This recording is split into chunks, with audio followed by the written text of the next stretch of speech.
I will introduce myself first. My name is Mohammed Amersi. I now do a lot of not-for-profit work through our family foundation called the Amersi Foundation. And then we also have an impact investing platform called the Inclusive Ventures Group that focuses on 4 or 5 areas. But as Stefan knows from our previous work, that what drove our investment strategy, and this may seem a little strange, is some aphorisms and some learnings that we have learned in our for-profit journey. So our education investments were really underpinned by the aphorism that it is much easier to form a child than to repair an adult. Our environmental strategy was underpinned by, if you want to plant, that there is no Wi-Fi in the forest, but you have far better connectivity.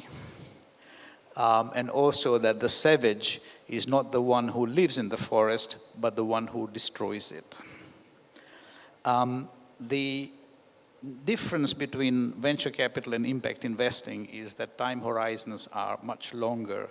So there is a Chinese proverb that we focused on, which says, if you want to plant for 1 year, you plant rice, and if you want to plant for 10 years, you plant trees.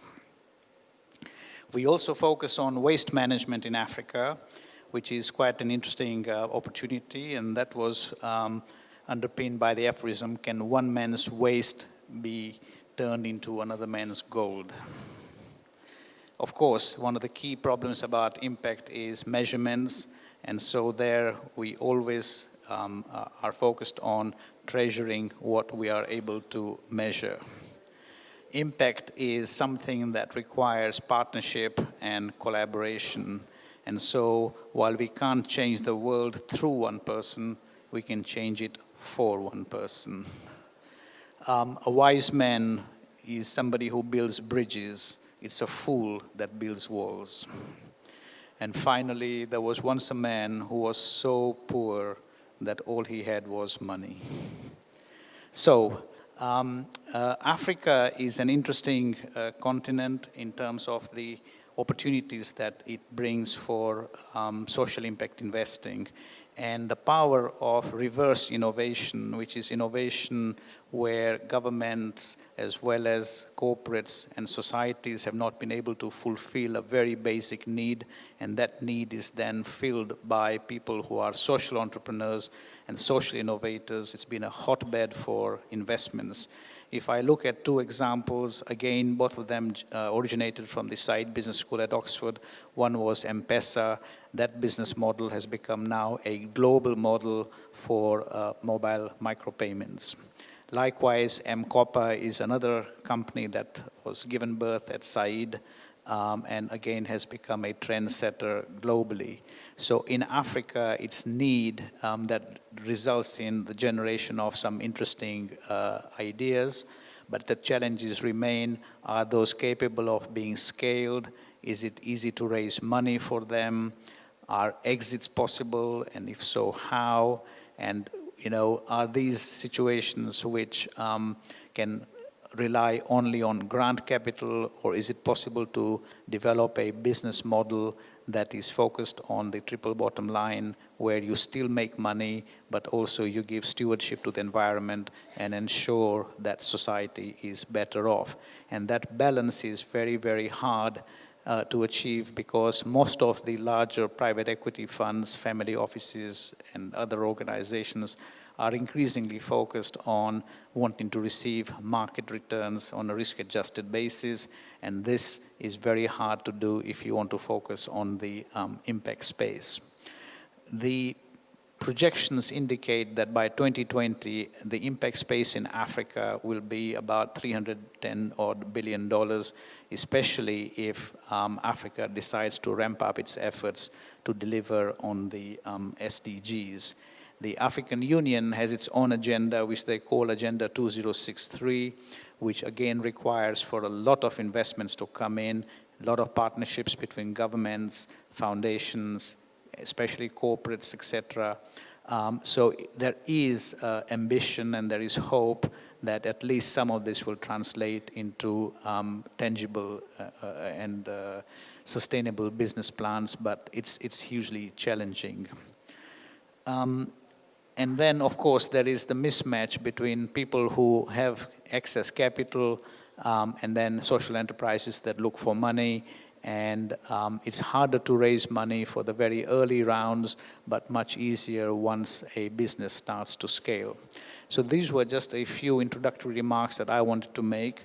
I will then now introduce our panel here. So all of you, I think, have seen their bios, so I will not describe what they do, but they have all been hugely transformational in the work they have done.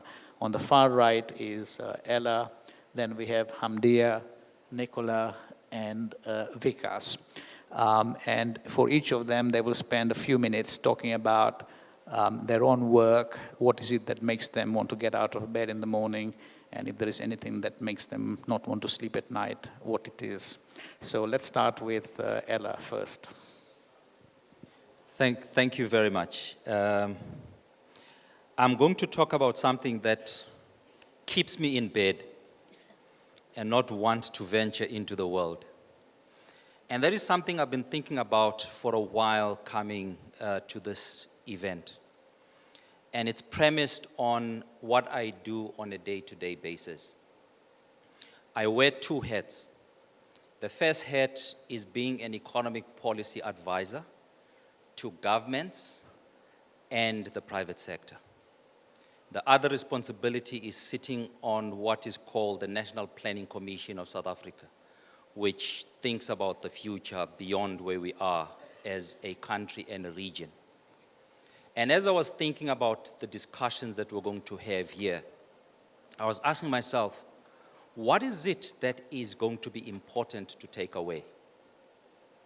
And over the past day and a half, I was reminded of what is almost a tragedy.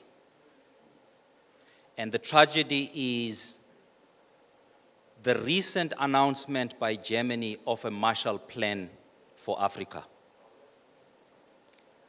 I thought that was a travesty for one simple reason. When you think about the challenges that we're dealing with in this gathering, it's about undoing the imbalances of the world. And in particular, undoing the imbalances on the African continent. And this Marshall Plan should not have been announced in Europe. This Marshall Plan should have been announced in Addis Ababa by the African Union.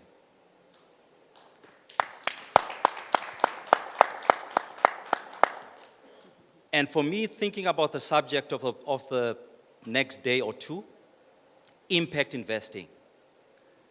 Technically, that should be the Marshall Plan for Africa and the Marshall Plan for the world.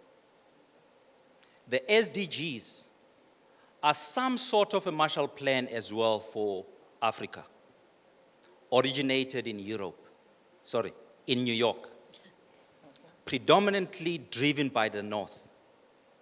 And my view is that we need to start thinking more seriously about designing and crafting responses where the solutions are actually required.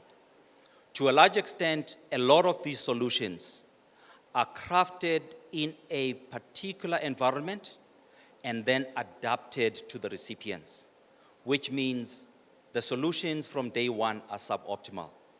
They are not designed for the real problem that is being solved for. And that is the challenge that we are faced with.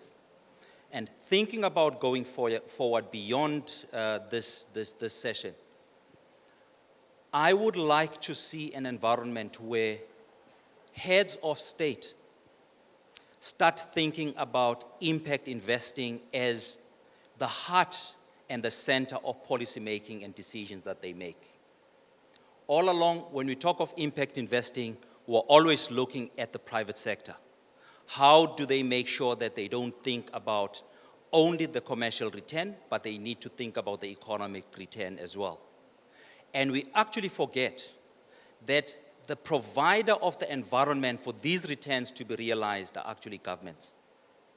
And if they don't play the game, the likelihood is that the objectives or the plans that we're trying to put together here are going to fall flat because they are not supported by the requisite policies that we need to put in place. Now, the theme or the topic of this session is about what are the opportunities in Africa. And I think the very fact that we need a Marshall Plan is a huge opportunity. It's like you have an elephant in front of you and you have to start thinking about where you should start biting to eat the elephant. That's how large the opportunities are. The plight of disease, poor education, poor transportation across the continent, poor telecommunication capabilities. All these are opportunities that make themselves readily available for anyone who wants to invest, whether it's for profit or for social return. And that, for me, is a very good starting point about thinking about what are the opportunities in Africa. In one of the sessions that where we had a discussion yesterday, there was a comment about impact investing not guaranteeing market returns. And I actually turned that around. And I said, where there is a need, the likelihood is that impact investment is going to give you above average market returns. If you believe that any shortage of a service by itself has an upliftment in the price of the service that you're going to produce, the likelihood is that the returns are going to be higher under those circumstances. Therefore, it is not necessarily true that if you focus on impact investing, the likelihood is that you're going to end up with lower returns than what the market is going to promise. Okay. So those are the thoughts that have been ringing in my mind coming here. And I think the agenda needs to change. And the agenda needs to go to the level of policy making. It can't be just a commercial discussion. Thank you very much. Hamdia.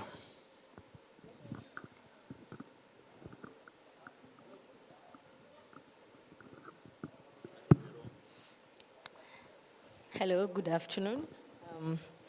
So my name is Hamdia.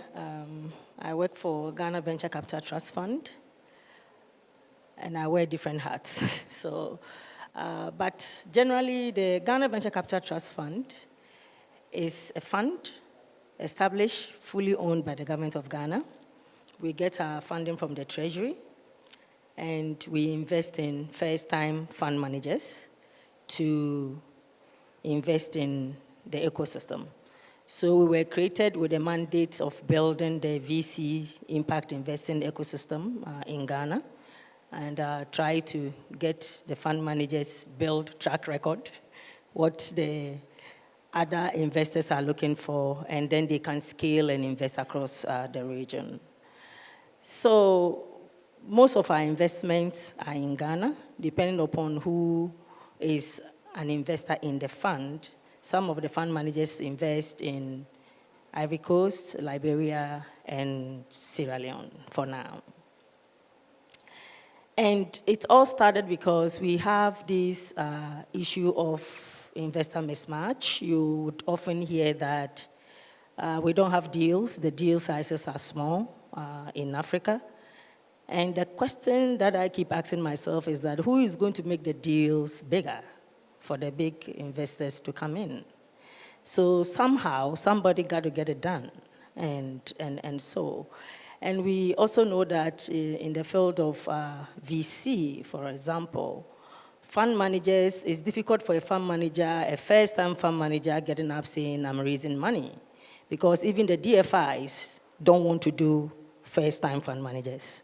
They want to ask for a track record, and the track record is what you've done. And so how do you have that track record to show? So basically, that's what we do. So we work with the fund managers, build the team, anchor them, and go on the road to raise funding with them. After their first fund, they are on their own. And it's interesting because there is so much opportunities in the region, and because of the sheer amount of funds that we are looking to deploy, we are unable to see these opportunities. And I think that we should begin to look at some of these funds. I mean, I know DFI sometimes don't even, or some investors actually don't like country funds because they want to diversify their risk and all that. But then you can do regional funds and try to see how you can invest in maybe multiple few countries. I am not a believer of Pan-African funds because Africa is 54 countries and we are not homogeneous. And so if you do a Pan-African fund, you're going to have issues, and we are seeing the issues happening because it's just not possible. You need the team on the ground who have the understanding of where to get the deals and do the right kinds of investment. The other thing that I think that we need to look at, that I have been looking at in the West Africa region, is building the pipeline. The ticket sizes, yes, are small. Sometimes the businesses are not really ready when you want to deploy the capital. So over the last 5 years, I have been working on incubation, acceleration, where we are trying to target young people with great ideas, trying to get them to learn by doing through incubation, acceleration, and we feel that from graduating from acceleration, they should be ready to receive funding. At least they probably would have had a structured, business strategy with a governance that we think that they can be helped to get their businesses through. And maybe I'll end here. But in terms of opportunities, I think that we, as the trust fund, our portfolio is mostly in education, in agriculture, in housing, and in health. And I think that agriculture has a huge potential in Africa because Africa is essentially agrarian, and we still can't feed ourselves, and it is really sad. And poverty in Africa actually has to do with the smallholder farmers within the context of Ghana, Nigeria, and other countries. It's about 60% of the population are in agriculture. And so if you really want to reduce poverty, if you want to tackle gender disparity, you need to look at agriculture, on the ground, primary agriculture, and then we will be able to feed ourselves, because it's when you're able to feed yourself that you can think of other things. And we've seen some results showing that improvement in food production also can deal with malnutrition, and then also improve the economic growth of the country. So that's one. Another one is education, and if the estimates that are coming out are anything to go by, then we are really living a time bomb, because you cannot have semi-literate and uneducated 1 billion population, certain day within the next few years, and the time to act is now. And we have had that staring us in the face in Ghana just about a month ago, because last year, the government decided that they were going to introduce what we call the free senior high school policy. In Ghana, we have the free compulsory basic education, and so education at the basic level is free and compulsory. But then from junior high school going to senior high school, parents have to pay. So the government says, you know what, we're going to make free high school, high school free from last year. And everybody's like, but it's going to have a lot of impact on our budget. I mean, this is going to cost us about 1.2 billion, only on that, and it's too much.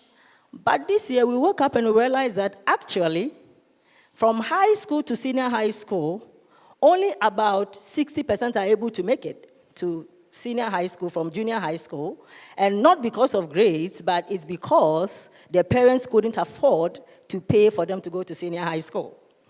So the moment the free senior high school policy was implemented last year, this year we had a jump, and we don't have the infrastructure to be able to manage the turnout. So now we are looking for money to build more infrastructure And the short gap measure is to make it that a first batch go to school and then come back 3 months later and then the second batch goes. So these are some of the opportunities that we have in Africa and the challenges. Thank you. Thank you, Hamdia. Please, Nicola. Thank you. Hello, everybody. So I'm Nicola Glambik from Yellowwoods in South Africa. Yellowwoods is a private investment holding company and a family office, and we sort of run our business in a way that is focused on inclusive economy and inclusive growth, and we actually sort of don't separate those two functions, our social impact and our financial impact. We think of it as a blend in the way we manage our portfolio. So we have our long-term holders of operating businesses that have been born in Africa, are now multinationals, but still have their strong roots and provenance in Africa. So Nando's, Hollard Insurance, and beyond might be some businesses people are familiar with. And so our sort of first focus on impact investing in Africa is to really make sure that in the way our shareholder value framework works, is that we deploy those businesses and the capital that we deploy within and behind those businesses in a way that generates significant social value and positive social return, in addition to financial return. And we think that's an important perspective, actually, on impact investing in Africa, is to not underestimate the deployment of capital through large corporates and operating businesses on the continent. Then secondly, I mean, we have a very strong focus. We take a long view on value. We take an intergenerational view on Africa and the world. And in taking that view, we are very conscious that Africa's going to have the biggest working age population by the 30s. We're going to have 1 billion young Africans. We call it the boom or bust generation. And so we have been very focused on thinking about that's like a 15-year project, right? That's not long. We don't have long. Those babies are being born every day, right? So that population bulge is happening. And when you think about it in real time, it's quite imperative that we understand that we need to accelerate the transition of young Africans into economic participation. But we very much see that as an opportunity. We have built businesses in Africa. We continue to see opportunity and build businesses in Africa, and every day confirms that young people are an asset on the African continent. There is a massive wealth of human capital to be unlocked.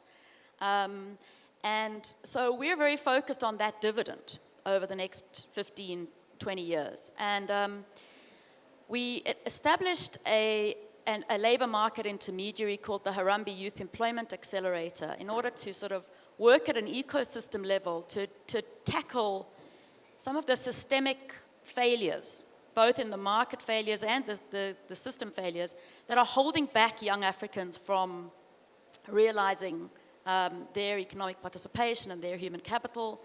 It's been a very successful operator in South Africa. It's got about 500,000 young people growing their employability in its network, and has placed about 55,000 young people into full-time employment from long-term unemployment. And in doing that, has managed to gather some of the biggest data, sort of some big data on this cohort of young Africans.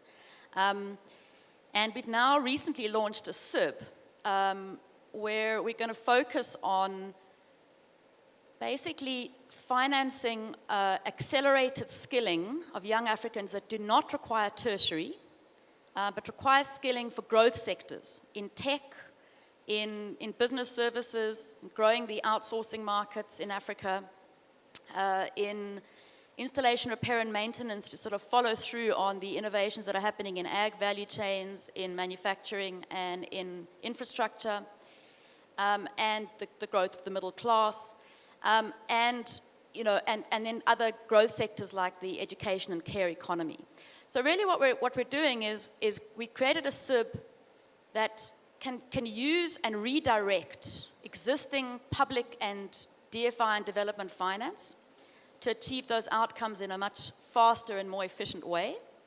and deploy investment capital in a way that drives that systemic efficiency, but also creates a return for investors who are interested in addressing real-time demand-supply mismatches in skills in Africa. And I do think that that is key, because whether we're talking about job creators starting businesses, large businesses growing on the continent, or any kind of growth entrepreneur ecosystems, we need skills at all levels. And we cannot only be banking on improvements in the education systems. That is a very long game.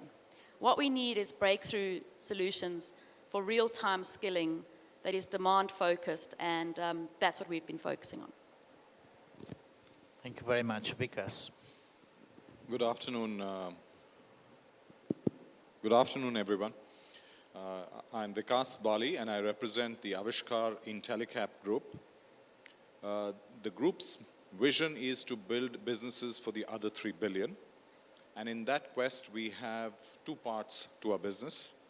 One is a balance sheet part, which invests in early stage enterprises. It's called Avishkar.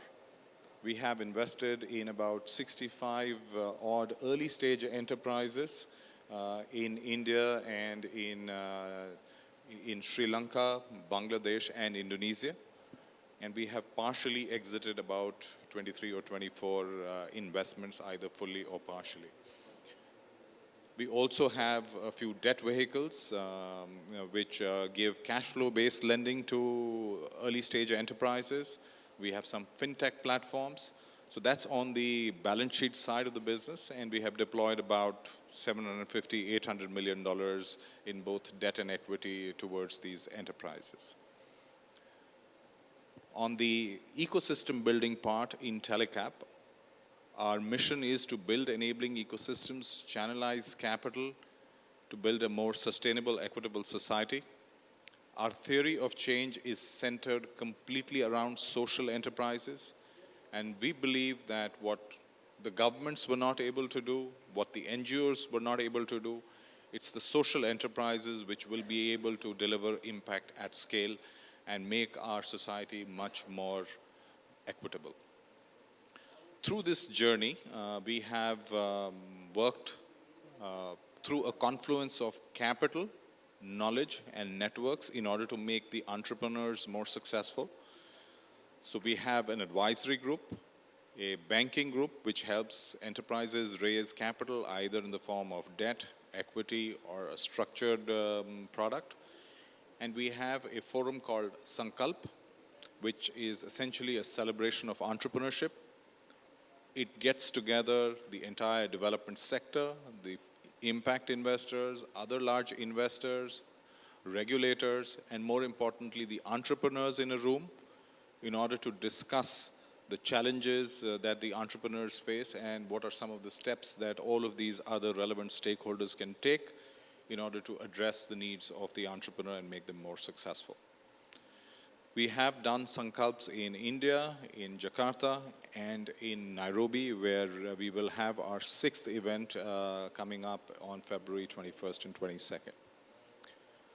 Our love affair with Africa started about 5 to 6 years ago, where we thought that we could establish a South-South corridor between the learnings that the Avishkar Intellicap Group have generated over the past 17, 18 years in India and Southeast Asia, and to try and learn some things from the African market as well. So develop a corridor between India and Africa.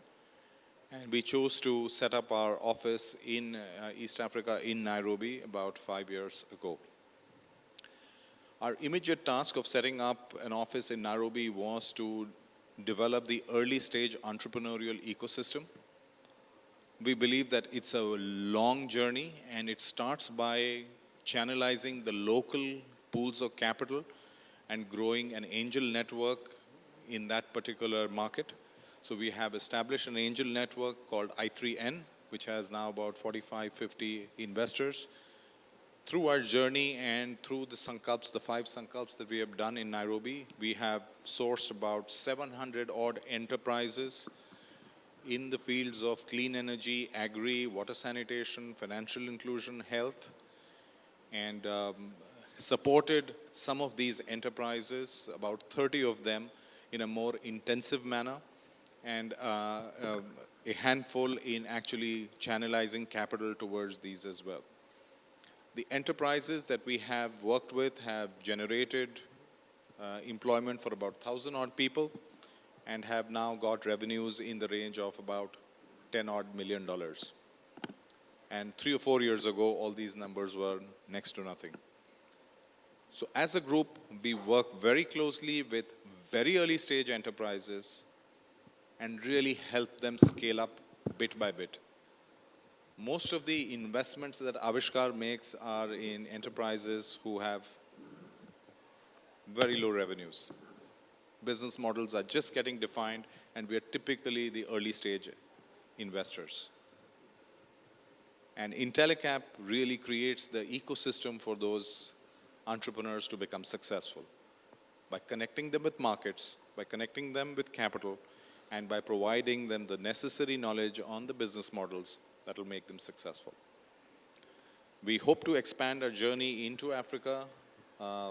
We have already been in Nairobi and have serviced the East African countries through our office in Nairobi. Avishkar is now going to launch a fund which was going to be centered around East Africa, but would also look at opportunities for investments in Nigeria and Ghana. It's going to be a $150 million fund and is going to be launched in the next 6 to 8 months.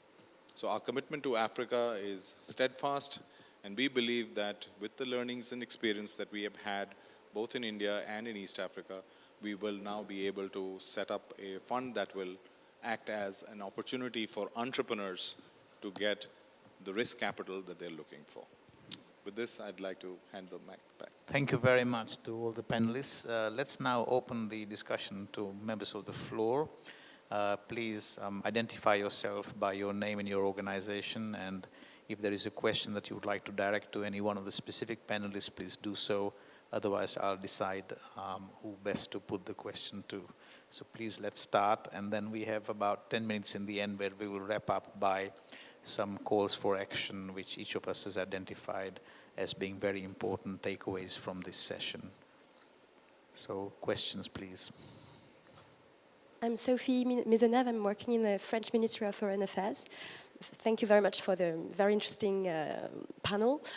So as a donor, as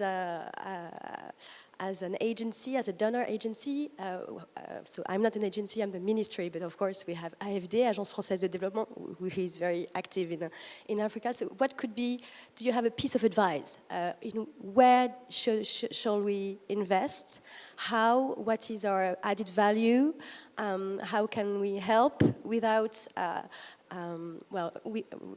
respecting, national, local, individual identities. Thank you very much. Yeah, I think from our perspective, while skills to jobs is extremely important, skills to enterprise is something that the world needs to look at, particularly the development world, in a much more granular fashion. If entrepreneurs have to succeed, they cannot do it on themselves. So they need to be nurtured. The kind of problems that we are trying to address, humanity has been trying to address for many, many hundreds of years. These are not easy problems to address. Entrepreneurs in social field have to be created. As I was giving you the example of our experience as Avishkar Intellicap in the context of India and Southeast Asia, we find that we have to marry a great business idea with a great entrepreneur and then stay with the entrepreneur through his journey, his or her journey. It's not about handing them a check and that's the end of the story and we'll get our returns in 5, 7, 10 years. It just does not work like that. We have to work along with the entrepreneur step by step, helping them pivot their business models, help them attract the right kind of talent, help them in cases of emergencies and exigencies which will happen for such entrepreneurs, and stay the course. And therefore, we believe that any donor agency should necessarily have a view on a longer term horizon. So most impact funds would be looking at 7 years, 8 years. I think we need to look at into decades, 10, 12, 15 years, because these are very, very long-term investment ideas and opportunities. And therefore, any agency needs to look at it from a very, very patient standpoint. Look at returns, certainly demand returns. Yeah? I think the world has to move away from, well, here's a check and that's the end of the story, to this is returnable capital. At some point in time, you need to give the money back. Right? Most of the world needs to move in that So direction. a couple of minor thoughts there. There isn't really a thriving or viable market for exits for impact investments, nor are there exchanges where you could list some of these social enterprises and allow investors to get some exit. So how do you propose to address that situation? From our perspective, again, our learnings from India and Southeast Asia, when we entered the space, opportunities for exits were not there. We started the journey in 2001, where we started making investments in early stage enterprises. And today, some of those entities are listed on the Indian stock markets. So it's a process, it's a journey, but it has to be built brick by brick, which starts with the local pools of capital, the fly in, fly out, overseas investors searching for the expat entrepreneurs. That's not a model which is going to work. It's got to be homegrown entrepreneurs with local pools of capital, with risk investors like ourselves and many of the other 230, 40 impact investors that exist, who need to get into that market, need to take that first leap of faith, and make sure that at the same time the entire entrepreneur ecosystem is being created. Eventually the investor needs their return, and typically it will come through either a strategic exit or the larger private equity investors coming in and buying off the stakes of the impact investors. That entire sequence of events and journey needs to be certainly created. It will not happen in a day, but it needs to start with local capital and local entrepreneurs as the first step. Thank you. Next question. Thank you very much for the opportunity. So my name is Abhishek Agrawal. I come from Axion International, which is an impact investment fund investing in early stage to growth stage companies. And we have been operating globally. And I had two questions, one for Hamdia and other one for Nicola and Vikas. So the first question is, as you said, that there is this challenge in the market, African market, for the growth companies. Generally, everybody is saying, where is the growth companies? And there is this whole cyclical problem. How are you really seeing it? Because we also see, while we have a number of companies in Africa, but we want to do more and more. But the challenge is there are not many companies, either in early stage or the growth capital, both. And we find significant challenges over there. So how are you really working towards from your early stage and building them up? What has been your experience? Second is to Nicola and Vikas. How are you seeing that, what support some of these companies really need in your market? And is it, I think Vikas, you were just touching upon on that, it's not just about writing the check. But in your experience, what type of technical support or advisory support and other help you have been giving to these early stage entrepreneurs, which is helping them in thriving their business models? Thank you.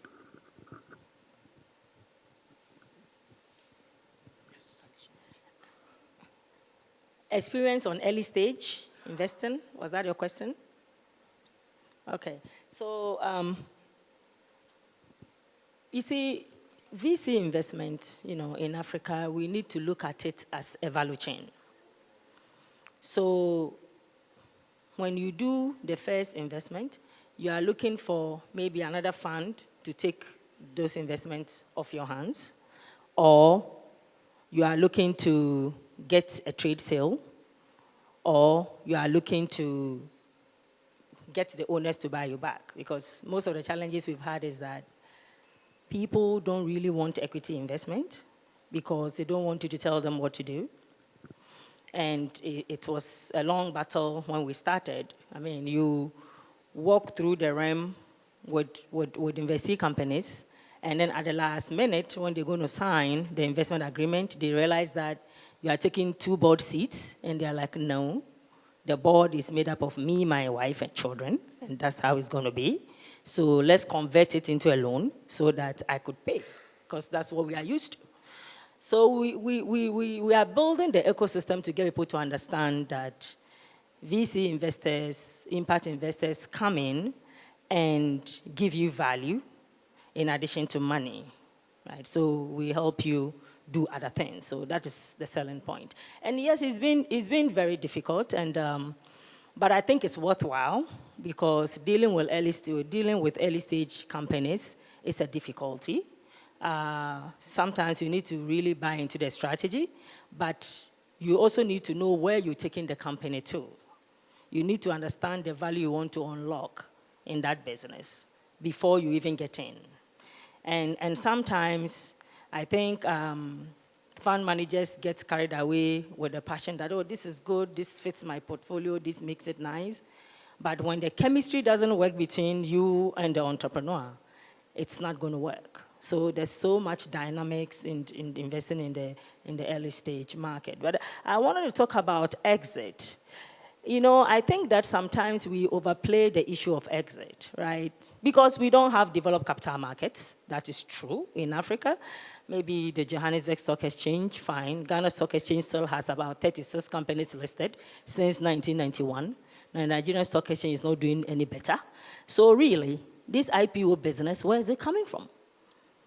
We have done 6 exits from our portfolio, and they were all through trade sales, and we made 4 times multiple. So anytime I hear the issue of exit because we are not doing IPOs, I don't get it, because there are other ways to exit.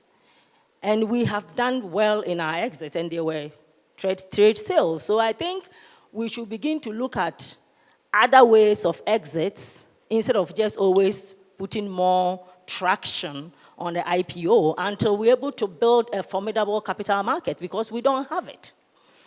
And the second thing that we have done in Ghana is that we've worked with the Ghana Stock Exchange to actually create a second-tier market, which we call the Ghana Alternative Exchange. And what we do with the Ghana Alternative Exchange is to reduce the listing requirement for SMEs so that they can list and so they can raise some money. And the GAX was launched last year, and we have listed 8 companies on the GAX. 2 is coming from our portfolio. But for me, if I have a meeting with a fund manager and all his attention is IPO, I actually get very worried because it's not going to work. So tell me the reality on the ground that, look, I rather have a dividend model where I'm going to exit at a certain point in time instead of telling me that my exit strategy is an IPO, because you 99% of the time not going to get it. And it makes me feel that as a fund manager, you really are not in touch with the reality on the ground. Thank you.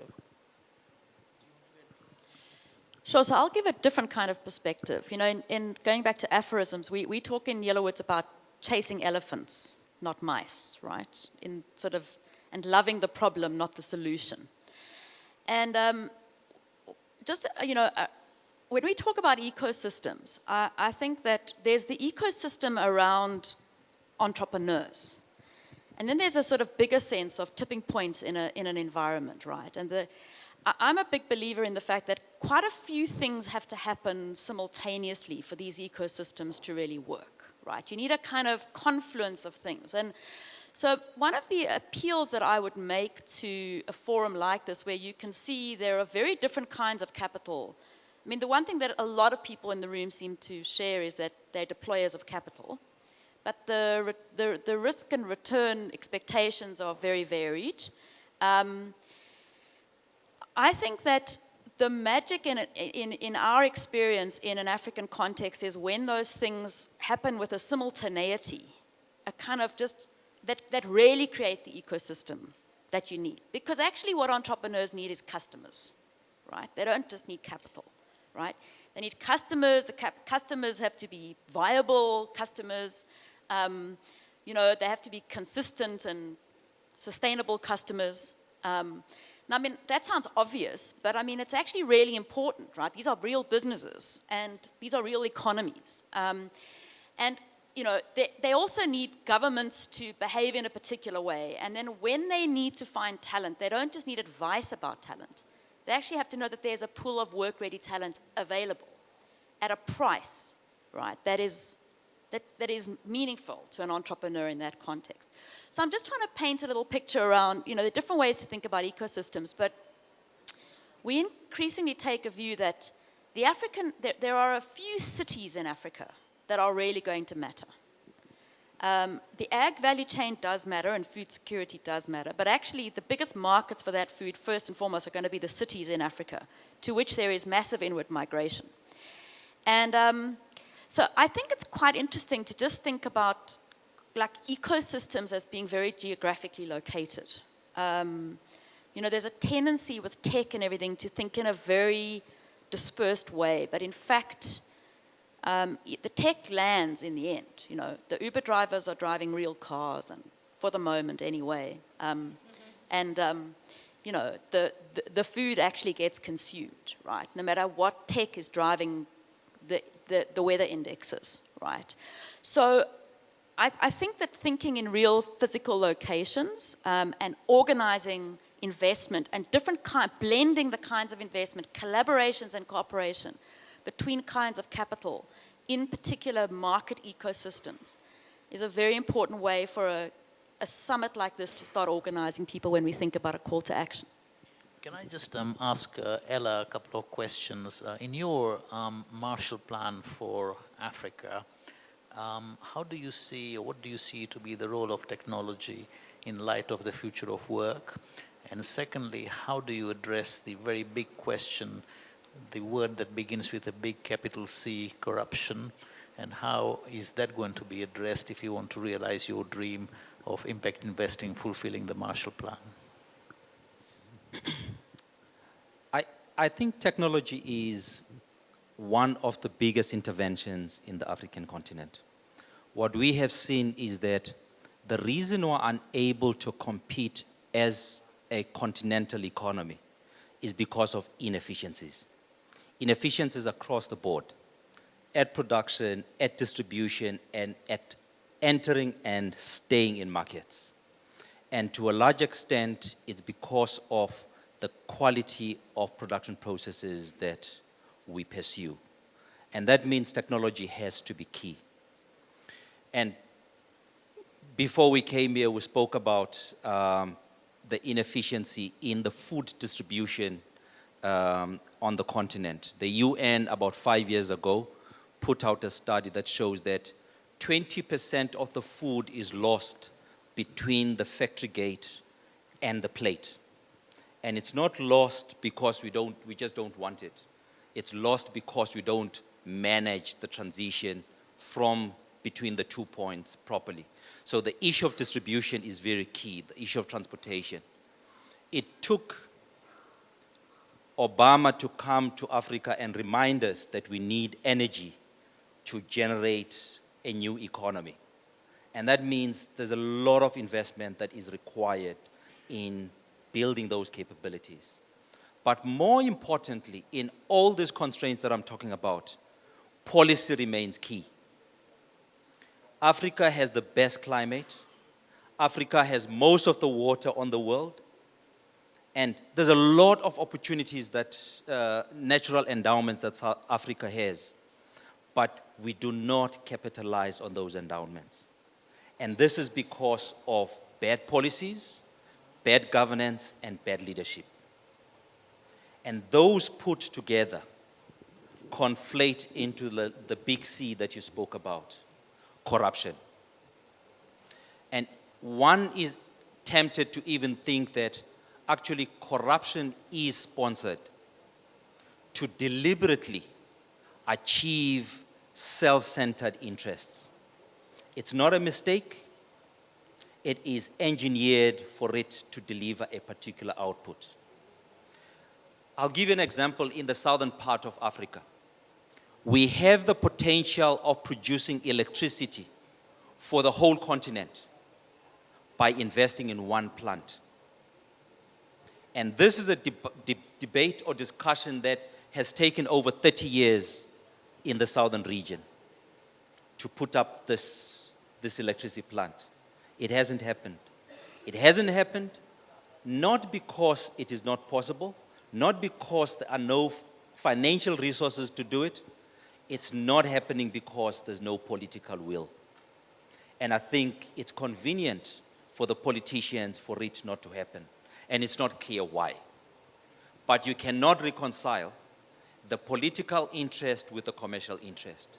Because every investor that you talk about says we want more energy, we want more electricity on the continent, but it's just not happening. How you deal with corruption, I think we can leave to the audience to guide us. So we have one more question from the floor, and then we will wrap up by each of us articulating what our call for action are, okay? So please. Govind Venuprasad, International Trade Center. Very interesting discussion. I don't know, Mr. Amersi, if members of the audience are allowed to suggest possible calls of action. In any case, I think it's been very interesting. You know, we've picked on everything from A to Z and, you know, homegrown and, you know, entrepreneurship. There was an article recently in the Financial Times that said and I'll focus on East Africa because that's where most of my work is. Kampala is going to grow by about 140%. And any of us who've been by 2030. And any of us who've been to that city knows how, as things stand, it's stretched. Very beautiful, but totally stretched. Nicola spoke about the migration into cities. I think cities are an important ecosystem.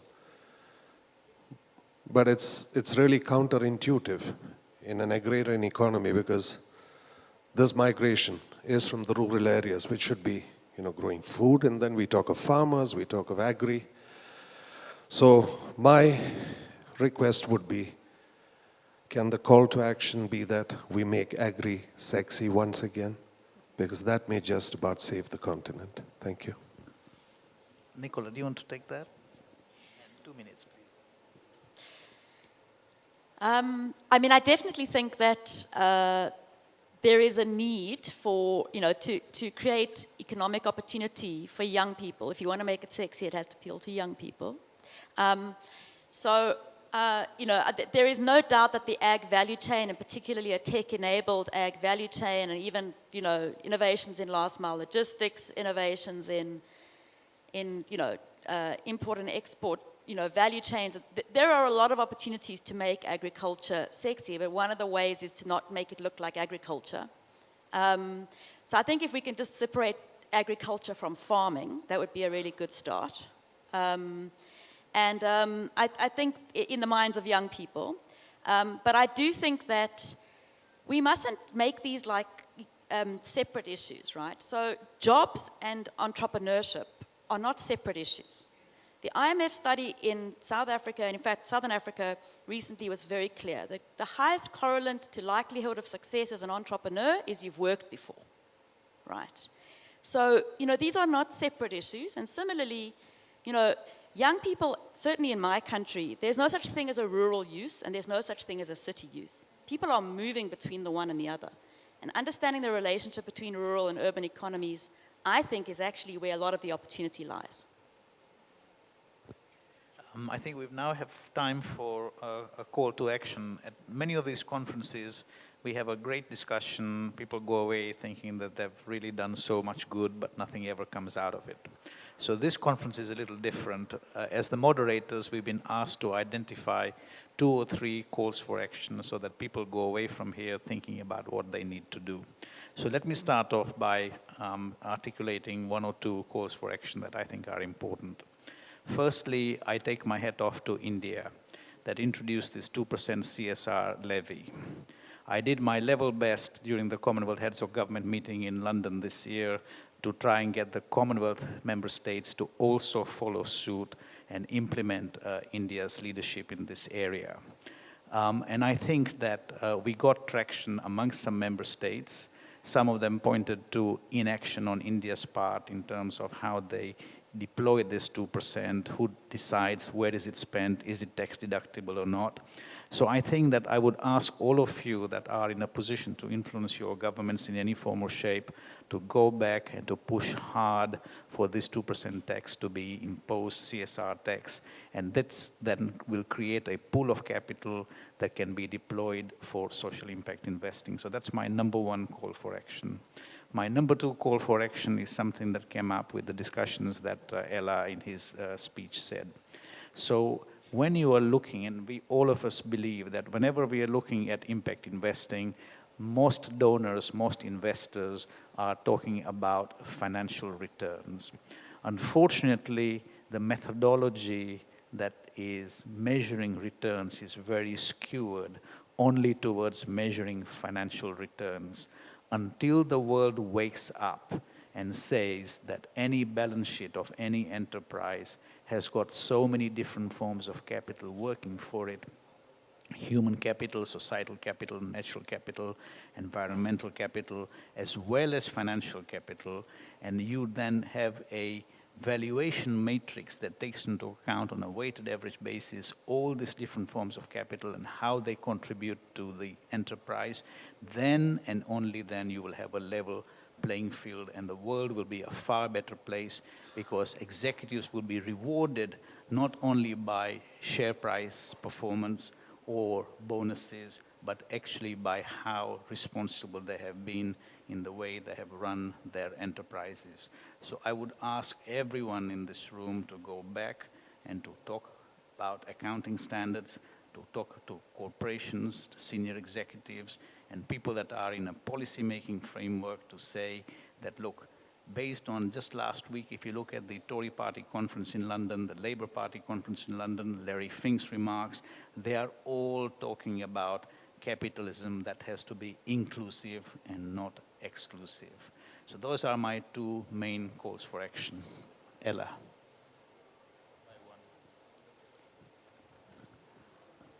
Mine is a very simple one. We know the problems, we have the solutions on paper, we know what to do. And I think there are two things that our political and business leaders should be focusing on: enablement and action of the things that need to be done. And out of this 2-3 day gathering, I think we need to make it our responsibility to get all those leaders to understand that impact investing should be at the center of everything they do.